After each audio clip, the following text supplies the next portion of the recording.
Hello guys, இன்னைக்கு நானும் விக்கியும் ஜேசிபில எங்க ஊரை சுத்தி காட்ட போறோம்.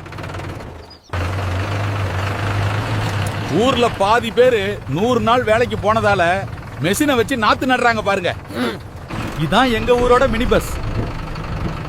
டிரைவர் சும்மா எருக்கஞ்செடி ஓரம் பாட்டை போட்டு பட்டைய கிளப்புவாரு. இந்த ஆலமரத்துல பேய் இருக்குன்னு சின்ன பசங்க எல்லாம் பயப்படுவாங்க. அந்த சின்ன பசங்க வேற யாரும் இல்ல, நாங்க தான்.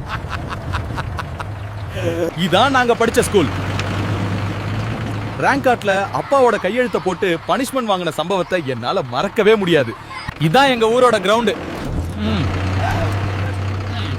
ஸ்கூல் கட் அடிச்சுட்டு நிறைய முறை இங்க கிரிக்கெட் விளையாடி இருக்கோம். நானும் விக்கியும் இந்த பம்பு செட்ல ஒருத்தர் மேல ஒருத்தர் தண்ணி அடிச்சு சண்டை போட்டதை மறக்கவே முடியாது. இங்கதான் நீச்சல் கத்துக்கிட்டோம். இப்ப வரைக்கும் சென்னையில மழை பெஞ்சா அது எங்களுக்கு யூஸ் ஆகுது. இந்த வீடியோ பார்த்த பிறகு உங்க ஊரு ஞாபகம் வந்துச்சுன்னா மறக்காம இந்த வீடியோவை ஷேர் பண்ணுங்கள்.